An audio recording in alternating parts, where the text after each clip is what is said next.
Hello everyone, welcome to RedShark Live, and I'm delighted to have with me Julian from Nikon and Dan from Atomos, and so we've got a slightly different show today. We're just going to focus on one topic, which is this really interesting new line of cameras from Nikon. They're mirrorless cameras as opposed to DSLRs. First of all, though, before we get onto this, I just want to say thanks as usual to our sponsors, Matrox, who are a fantastic company. Thanks so much for getting behind us and backing this whole series of programs. And as usual, we're using the Matrix Monarch HDX encoder, which is, I have to say, one of the most reliable pieces of equipment I've ever come across. It just works, and that's exactly what you want if you're doing live shows like this. You don't want to have to download software upgrades the minute before you go on air, and you just press the stream button and it just works. So fantastic job by Matrox. I couldn't recommend it more. It's also responsible for the great quality of the pictures that you see. So thanks, Matrox, absolutely brilliant. So Julian, hi. Let's first of all talk about what we mean by mirrorless as opposed to DSLR. I know most people maybe have an idea about that, but sure. What is it precisely? So yeah, I mean, basically, in terms of how a DSLR is normally set up, you'll have pretty much a mirror in front of the sensor, which will reflect the image through the lens, through the optical viewfinder, through the prism, so that we can actually see what's happening through the lens. Now, from a mirrorless point of view, we take out all of those optics, we remove the mirrors, the boxes and things like that, and we can also shorten the distance between the bayonet and the sensor as well, which has other benefits. But basically it leads us to a quite a small, compact camera, basically. And I noticed that lenses don't seem particularly smaller. Well, yeah, in terms of the lenses themselves, we've actually got a new mount. Is one of the big things on the Z series. So the mount itself is much larger. So one of the as great as the F mount is in terms of it kind of starting to sort of limit in terms of what we could do with design of lenses and things like that. So these lenses now are much higher resolution and designed for sort of going forward into the future with higher resolution sensors and things like that as well. So yeah, for the lenses in terms of what they'll do, this is a 2470 f4, which will outperform in terms of resolution the current sort of crop of lenses as well, for something that is slightly smaller in terms of the design. So yeah. So I just want to put this in perspective, because I'm sensing this is an important moment for Nikon, not just the move from DSLRs as the kind of default high quality architecture. Yeah. But also it's a new system. Yes. But what do we mean by a system? So what we would say as a system would be the lenses, the bodies, and how they interact with each other. So as I was saying, the new sensor, but the lack of a mirror means that we can really shorten that distance between the body and the sensor itself. So the flange distance is very short. We've also put things like internal stabilization inside the camera as opposed to in the lens, which means that the lenses can be smaller. You don't have a VR system in the lens itself. And it'll work with every lens. Yeah, so we do adapters as well. We also have our F to Z mount, which is the new mount adapter. So that means that you can stick up to, I think it's 325 F mount lenses onto the camera. That means that you can use the camera with your normal lenses or any F mount lenses, go from there. It also means that we can start to combine the in-body stabilization with the lens stabilization. So it doesn't quite add it up. It doesn't quite sort of, one lens will give you 4 stops. It won't quite add it to it. No. But depending on the lens and the combination, you can add an extra 1 or 2 stops to it, depending on what you're using. So yeah, it's real flexible approach to it, basically. So just now let's focus on the video capabilities. Because ultimately, you know, these are still camera architectures that do video, but there's been something of a special focus on video with this camera, hasn't it? So what are the video capabilities of So this? yeah, it's a full frame, by that I mean a 35mm frame, readout in 4K. So and sorry, is this the Z6 or the Z7? Z7, sorry, I've got the Z7 here. The Z6 is looks exactly the same. The resolution is 26 as opposed to 46 in terms of resolution on the Z7, but they will both output a full frame 4K file at 30 frames a second with a clean feed over HDMI, and we've kind of integrated very nicely now with the Atomos Ninjas. So they will also record as an N-Log file, which the Ninja will recognise automatically. So yeah, we've really tried to sort of integrate them a lot better, basically, in terms of video. Okay, I want to break off for a second to say, can we, if anyone wants to ask a question, this is a live show, so that means that if you send us a message, the way you do this is you go through to the actual YouTube page where this live stream is appearing, and just type your question. They'll come up on the right-hand side, and we will see them straight away. So consider sending us a question or a comment or anything like, and we'll go through them. We'll try to answer them all within reason. All right. So sorry, Julian. Going back to the video capabilities of the Z7. Yes. So I mean, who would you see as a typical user of a camera? I mean, obviously there's a whole spectrum of users, but if you could pick out a typical one. Pick out a few. Yeah, so we see, like you say, a vast spectrum of users. We are seeing a lot of stills photographers now coming into the video market. So using the cameras to be able to do both, really, swap them over. We do have the cameras just used on more of a sort of reporting stage as obviously a small, portable, lightweight camera, something that can offer full frame, N-Log recording and all of those capabilities in something which is an awful lot smaller, certainly as a combination, cost-wise as well, so music videos, things like that. So, like you say, it's a really broad spectrum of users, and we're seeing them from all sectors, starting to pick up the camera and starting to use them as well. Fantastic. All right. So I want to come to you now, Dan, because obviously you're from Atomos, who make recorders and monitors and very clever stuff that kind of enhances the capabilities of cameras.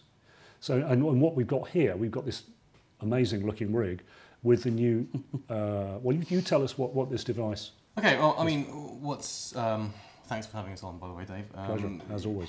It's the great thing about what's happening now with the latest generation of mirrorless cameras from some of the major manufacturers, including Nikon, is that they're enabling a 10-bit output in 4K to recorders like the Ninja Inferno and the Ninja 5 that we have here.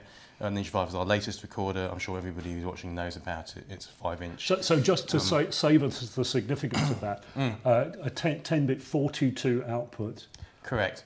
And that is going to give you billions, literally billions of shades of colour, as opposed to millions. That's significantly different to the usual default 8-bit. Yeah, I mean, obviously there are good and bad 8-bit implementations, and there are mediocre to really good 10-bit implementations. But this is, we think certainly what we're looking at here is a very good 10-bit implementation, where you're really going to see the benefit of those 10 bits, the extra shades. If you start pointing this at a nice blue sky like you might be able to see outside, a nice gradient, you're going to see a nice smooth gradient as opposed to any sort of stepping or banding that you would associate with a bad 8-bit file. And you're not going to have to cover that with noise to hide it or anything like that. You're going to get a really nice pristine image. And I've been genuinely surprised by just how good the pictures out of this particular combination have been, and I'm also slightly surprised at the blogosphere and the world of camera reviewers at large hasn't really picked up on this as much as perhaps they should do, given how good it is and that it is the first full frame 4K 10-bit solution at this kind of price point. All right, so that sounds like a string of numbers and specifications. Let's talk about it in real world terms, in terms of how good this could be. I mean, I don't want you to name any names necessarily, but is there anything you couldn't do with this in terms of the quality? Certainly, the dynamic range of this is on a par with most of the other full frame mirrorless systems out there from all the other manufacturers. No big surprises there. The image is I think any of you who looks at the image will agree it looks very nice. If you expose for it correctly, which is what we give you the tools to do within the Ninja, and that's crucially important. We're talking about log recording. You need to be able to see what that looks like. You need to be able to look at that and expose for it correctly. If you don't do that, no matter how good your camera, how good your recorder, if you get your exposure wrong, it's not going to look very good. So, correctly exposed, working within the limitations of the system, which frankly there aren't that many, but if you're going to compare this to an Alexa or a Red, what you're ultimately losing is that nth degree of dynamic range. But if you work within that, I suspect strongly that the average viewer at home would not notice the difference between this and a very high-end camera. And that's not to say that there's not a place for all those high-end cameras. It's just that the actual what they're giving you is more flexibility and perhaps a slightly different signature look. Perhaps that's what they talk about. But for the average Joe at home, this correctly shot, graded, exposed, put on YouTube is going to look amazing. And can I just veer off at a severe tangent, because it just something you said struck a chord with me, which is you were saying maybe the dynamic range doesn't quite match another more expensive camera, but this is a personal bugbear of mine, which is that people misunderstand dynamic range, and they think that because you've got maybe 13, 14, 15 stops of dynamic range, and by way of comparison, standard dynamic range displays have a how many stops would you say? Seven? 6, 7, depending.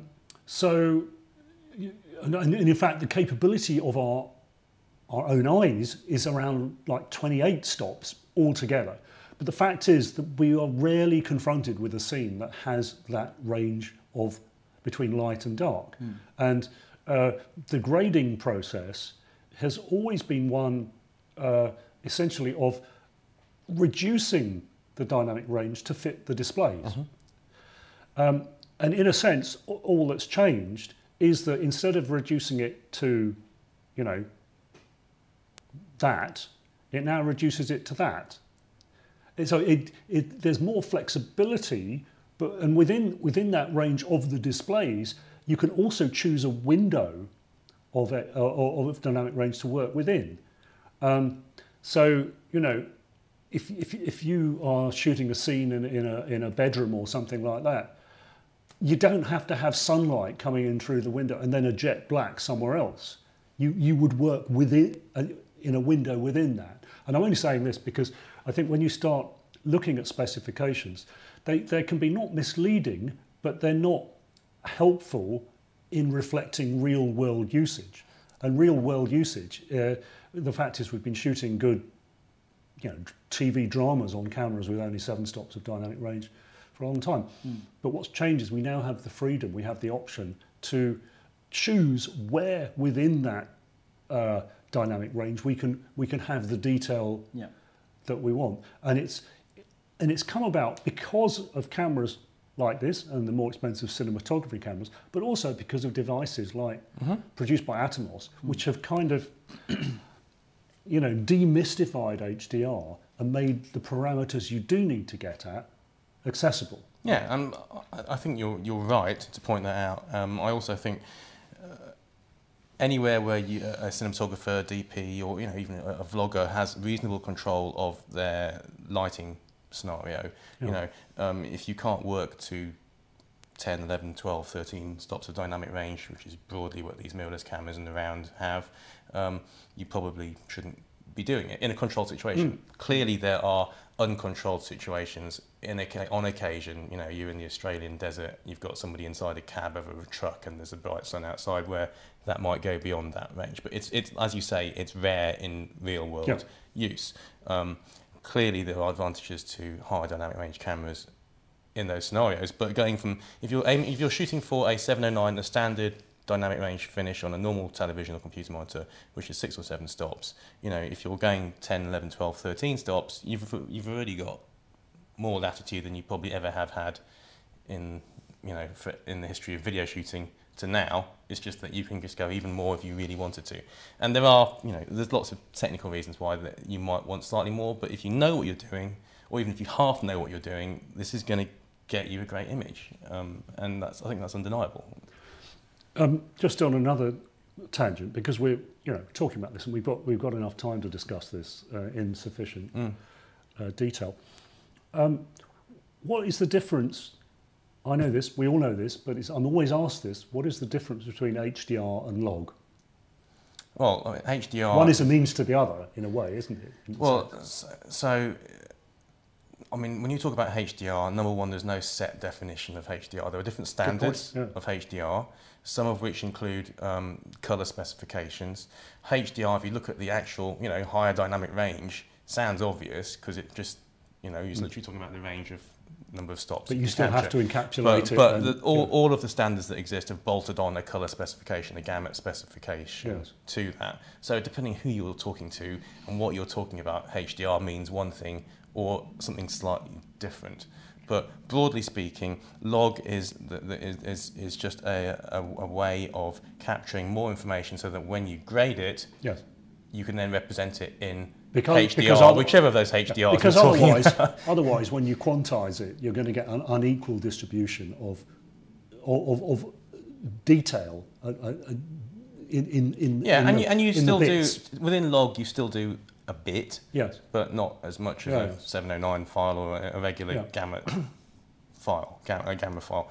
And then obviously you've got raw on the very end of that, which will give you pretty much everything and an even distribution of data throughout the range. It's probably getting very technical at this point. Well, but, just to prove that we're live, I had a question come in, and I just want to. The question is along the lines of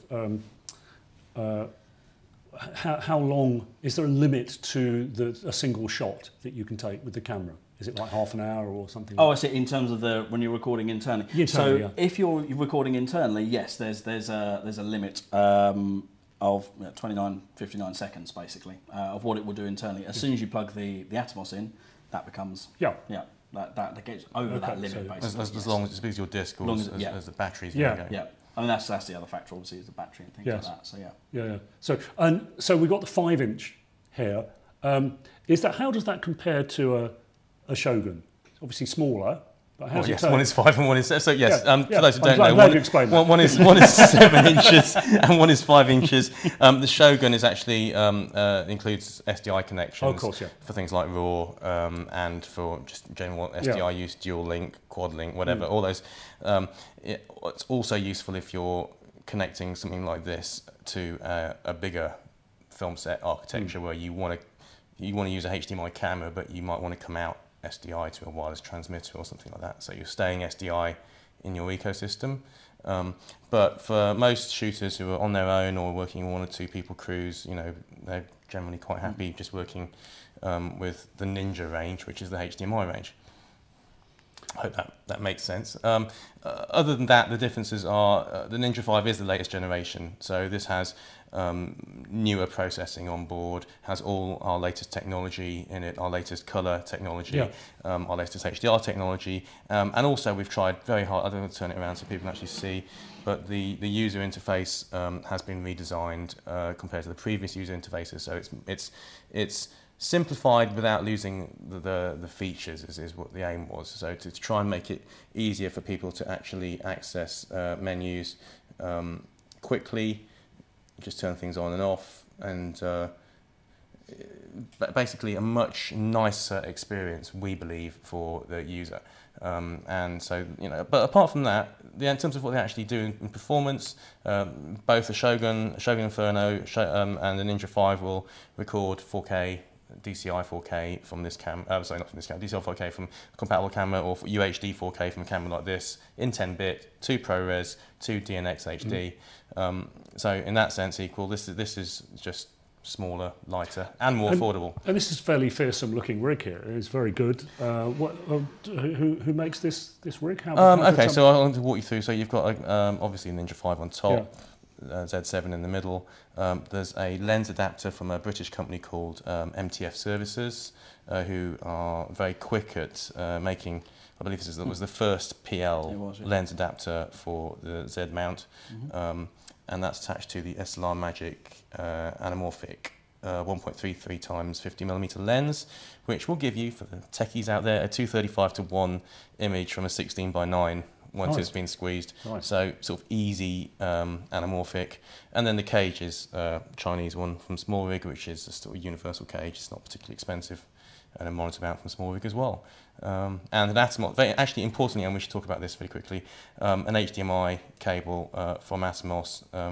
We make these because we know that they work when you combine these together, so that because you have a higher data rate, 10-bit 4K. Yeah, you need cables that work. So we make ones that we guarantee each increment, whether it's from 8-bit to 10-bit or whether it's from HD to 4K, that can double the amount of data. And so I'm probably preaching to the converted, but never skimp on HDR.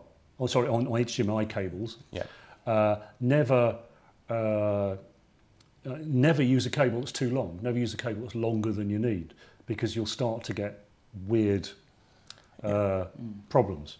It's funny because there were, you go back a couple of years, there were lots of articles from very respectable media outlets saying, all HDMI cables are the same, and that was true in a world of HD only 8-bit.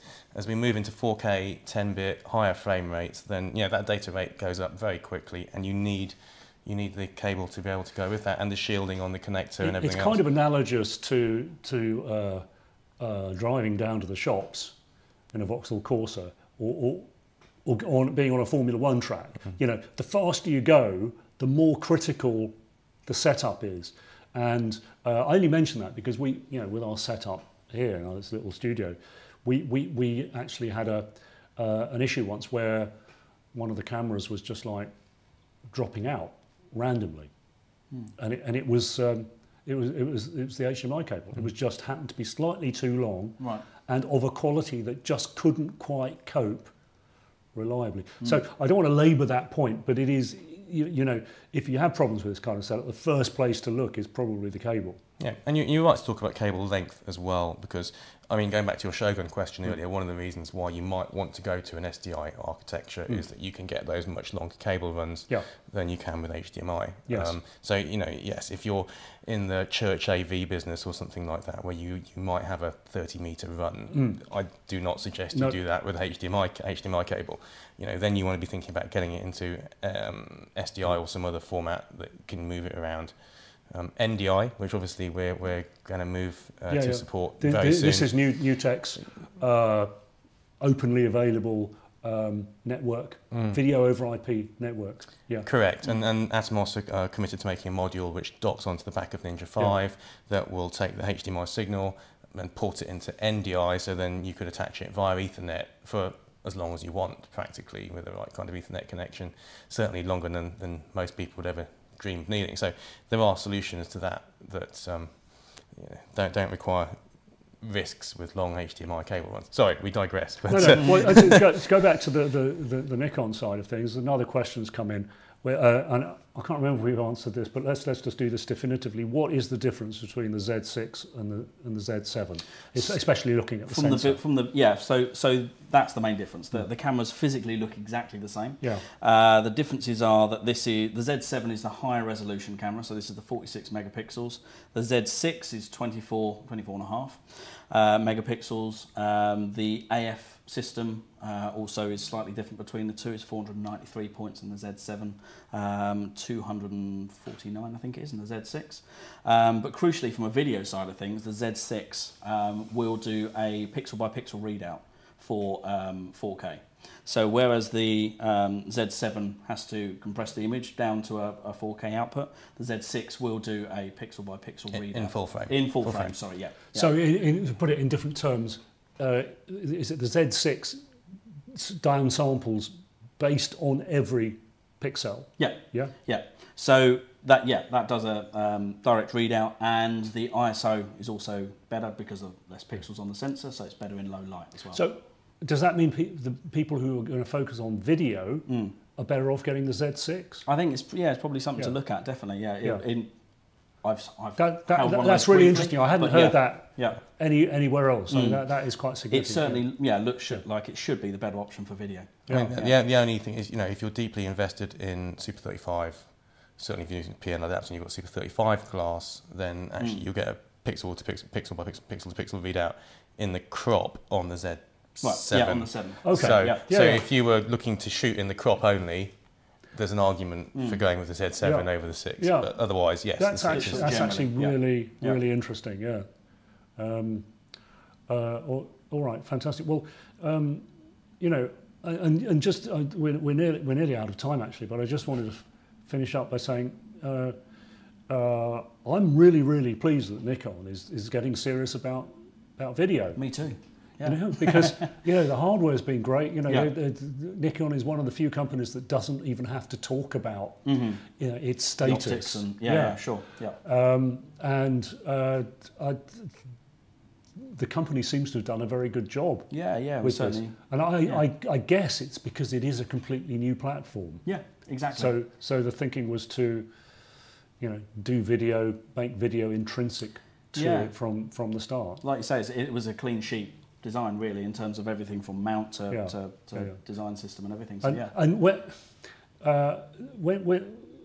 this is the first new system for this type, this area of camera for what, 30 years, 40 years? Yeah, I mean in terms of our F mount was mid 1950s. So we haven't changed it since then. So it's a big thing for Nikon. Yeah. So speaking as a geeky technologist that likes to look at the trends and the history. Yeah.